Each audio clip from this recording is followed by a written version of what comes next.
శ్రోతలకు నమస్కారము. ఈరోజు సంపూర్ణ కార్తీక పురాణంలోని 10వ రోజు పారాయణము. ఈరోజు జ్ఞానసిద్ధుని ఉవాచ గురించి తెలుసుకుందాము. వేదవేత్తల చేత వేదవేద్యునిగాను, వేదాంత సిద్ధునిగాను, రహస్యమైన వాణిగాను, అద్వితీయునిగాను కీర్తింపబడేవాడా, సూర్య చంద్ర శివ బ్రహ్మాదుల చేత, మహారాజాది రాజుల చేత స్తుతింపబడే రమణీయ పాద పద్మాలు గలవాడా, నీకు నమస్కారము. పంచభూతాలు సృష్టి సంభూతాలైన సమస్త చరచరాలు కూడా నీ విభూతులే అయి ఉన్నాయి. శివసేవిత చరణ, నువ్వు పరమము కంటేనూ పరముడవు. నువ్వే సర్వాధికారివి. స్థావర జంగమ రూపమైన సమస్త ప్రపంచము కూడా దానికి కారణబీజమైన మాయతో సహా నీ యందే ప్రస్ఫుటమవుతోంది. సృష్టి ఆదిని మధ్యలోను తదంతమున కూడా ప్రపంచమంతా నువ్వే నిండి ఉంటావు. భక్ష్య భోజ్య చోష్య లేహ్య రూప చతుర్విధాన రూపుడవు, యజ్ఞ స్వరూపుడవు కూడా నీవే. అమృతమయము పరమ సుఖప్రదము అయిన నీ సచ్చిదానంద రూప సంస్మరణ మాత్రము చేతనే ఈ సంసారము సమస్తము వెన్నెట్లో సముద్రములా భాసిస్తోంది. హే ఆనంద సాగర, ఈశ్వర, జ్ఞానస్వరూప, సమస్తానికి ఆధారము, సకల పురాణ సారము కూడా నీవే అయి ఉన్నావు. ఈ విశ్వము సమస్తము నీ వల్లనే జనించి తిరిగి నీ యందే లయిస్తూ ఉంటుంది. ప్రాణులందరి హృదయాలలోనూ ఉండేవాడివి. ఆత్మవాచ్యుడవు, అఖిల వంద్యుడవు, మనోవాగ గోచరుడవు అయినా నువ్వు కేవలము మాంసమయాలైన భౌతిక నేత్రాలకు కనిపించవు గదా తండ్రి. ఓ కృష్ణ, ఓ ఈశ్వర, ఓ నారాయణ, నీకు నమస్కారము. నీ ఈ దర్శన ఫలముతో నన్ను ధన్యుణ్ణి చెయ్యి. దయామయివై నన్ను నిత్యము పరిపాలించు. జగదేక పూజ్యుడవైన నీకు మ్రొక్కడం వలన నా జన్మకు సాఫల్యాన్ని గ్రహించు. ధాతవు, నేత్రవు, కృపాసముద్రుడవు అయిన నీవు సంసార సాగరములో సంకటాల పాలవుతున్న నన్ను సముద్ధరించు. హే శుద్ధ చరిత, ముకుంద, త్రిలోకనాథ, త్రిలోకవాసి, అనంత, అధికరణ, పరమాత్మ, పరమహంసవతి, పూర్ణాత్మ, గుణాతీత, గురు, దయామయి విష్ణు, నీకు నా నమస్కారము. నిత్యానంద సుధాబ్దివాసి, స్వర్గాపవర్గప్రద, అభేద, తేజోమయ, సాధుహృద్ధర్మస్థిత, ఆత్మారామ, దేవదేవేశ, గోవింద, నీకిదే నమస్కారము. సృష్టి స్థితి లయకార, వైకుంఠవాస, బుద్ధిమంతులైన వారు పాదాల యందలి భక్తి అనే పడవ చేత సంసార సాగరాన్ని తరించి నీ సారూప్యాన్ని పొందగలుగుతున్నారో అటువంటి తేజస్వరూపులైన నీ పాదాలకివే నా ప్రమాణాలు. వేదాల చేత గాని, శాస్త్ర, తర్క, పురాణ, నీటి కావ్యాదుల చేత గాని మానవులు నిన్ను దర్శించలేరు. నీ పాదసేవ అనే భక్తి అంజనాలను ధరించిన గలిగిన వాళ్ళు మాత్రమే నీ రూపాన్ని భావించగలిగి ఆత్మస్వరూపునిగా గుర్తించి తరించగలుగుతున్నారు. ప్రహ్లాద, ధ్రువ, మార్కండేయ, విభీషణ, ఉద్ధవ, గజేంద్రాది భక్తకులను రక్షించిన నీ నామస్మరణ మాత్రము చేతనే సమస్త పాపాలు నశించిపోతున్నాయి. ఓ కేశవ, నారాయణ, గోవింద, విష్ణు, మధుసూదన, త్రివిక్రమ, వామన, శ్రీధర, హృషికేశ, పద్మనాభ, దామోదర, సంకర్షణ, వాసుదేవ, నీకు నా నమస్కారము. నన్ను రక్షించు. ఈ విధంగా తెరిపిలేని పారవశ్యంతో తనను స్తుతిస్తున్న జ్ఞానసిద్ధుణ్ణి చిరునవ్వుతో చూస్తూ, జ్ఞానసిద్ధ, నీ స్తోత్రానికి నేను సంతోషభరితుడనయ్యాను. ఏమి వరం కావాలో కోరుకో అన్నాడు విష్ణుమూర్తి. హే జగన్నాథ, నీకు నా యందు అనుగ్రహమే ఉన్నట్లయితే నాకు సాలోక్యాన్ని ప్రసాదించుమని కోరాడు జ్ఞానసిద్ధుడు. తదాస్తు అని దీవించి తారుక్ష్య వాహనుడైన శ్రీహరి ఇలా చెప్పసాగాడు. జ్ఞానసిద్ధ, నీ కోరిక నెరవేరుతుంది. కాని అత్యంత దురాత్మలతో నిండిపోతున్న ఈ నరకముతో మహాపాపాత్ములు సైత్యము సులువుగా తరించే సూత్రాన్ని చెబుతున్నాను విను.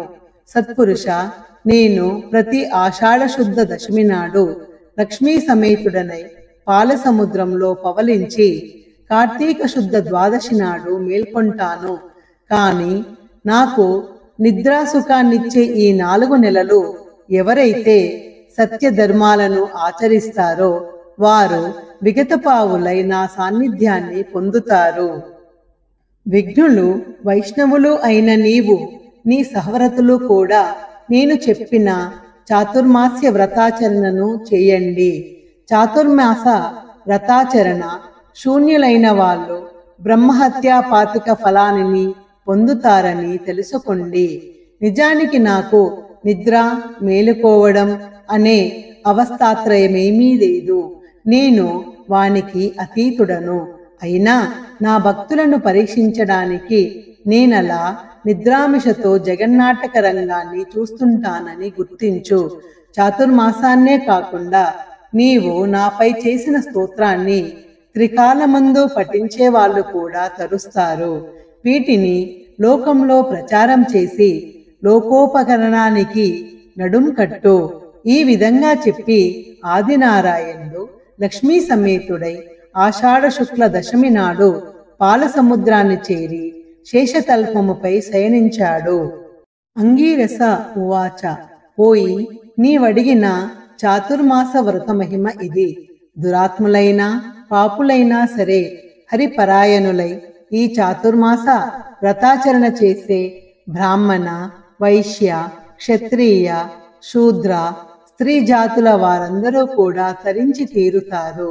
ఈ వ్రతాన్ని చేయని వాళ్ళు గోత్రహత్యా ఫలాన్ని, 1,000,000 జన్మలు సురాపానము చేసిన పాపాన్ని పొందుతారు. శ్రద్ధాభక్తులతో ఆచరించే వాళ్ళు 100 యజ్ఞాలు చేసిన ఫలాన్ని, అంత్యంలో విష్ణులోకాన్ని పొందుతారు. 20వ జనకుని కోరికపై వశిష్ఠుడు ఇంకా ఇలా చెప్పసాగాడు. ఓ జనకరాజా, ఈ కార్తీక మహత్యమును గురించి అత్రేయ, అగస్త్య మునుల నడుమ జరిగిన సంవాదనమును తప్పనిసరిగా తెలుసుకోవాలి.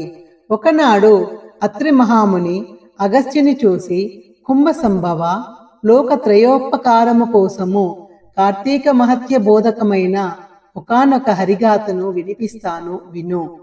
వేదముతో సమానమైన శాస్త్రము గాని, ఆరోగ్యానికి ఈడైన అందము గాని, హరికి సాటి అయిన దైవము గాని, కార్తీకముతో సమానమైన నెల కాని లేవయ్యా. కార్తీక స్నాన, దీపదానాలు, విష్ణర్చనల వలన సమస్త వాంఛలు సమకూరుతాయి. ముఖ్యముగా కలియుగ ప్రాణులు కేవలము విష్ణు భక్తి మాత్రము వలనే విజయ, వివేక, విజ్ఞాన, యశోధన, ప్రతిష్టాన సంపత్తులను పొందగలుగుతారు. ఇందుకు సాక్షీభూతముగా పురంజయుని ఇతిహాస్యాన్ని చెబుతాను. పురంజయోపాఖ్యానము. త్రేతాయుగంలో సూర్యవంశ క్షత్రియుడైన పురంజయుడు అనేవాడు అయోధ్యను పరిపాలించేవాడు. సర్వశాస్త్రవిదుడు, ధర్మజ్ఞుడు అయిన ఆ రాజు అత్యధికమైన ఐశ్వర్యము కలగడంతో అహంకరించిన వాడే బ్రాహ్మణ ద్వేషి, దేవ బ్రాహ్మణ భూహర్త, సత్యశౌచ విహీనుడు, దుష్ట పరాక్రమయుక్తుడు, దుర్మార్గవర్తనుడు అయి ప్రవర్తించసాగాడు. తద్వారా అతని ధర్మబలము నశించడంతో సామంతులైన కాంభోజ, కురుజాదులనేక మంది ఏకమై చతురంగ బలాలతో వచ్చి అయోధ్యను చుట్టుముట్టడించారు.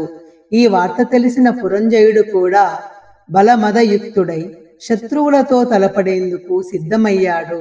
పెద్ద పెద్ద చక్రాలున్నది, ప్రకాశించేది, జెండాతో అలంకరించబడినది, ధనుర్బాణాదిక శాస్త్రాలతో సంపన్నమైనది, అనేక యుద్ధాలలో విజయం సాధించినది, చక్కటి గుర్రాలు పూంచినది, తమ సూర్యవంశాన్వయమైనది అయిన రథాన్ని అధిరోహించి రథ, గజ, తురగ పదాతులు అనబడే 4 రకాల బలముతో నగరం నుండి వెలుబడి చుట్టుముట్టిన శత్రు సైన్యములపై విరుచుకుపడ్డాడు.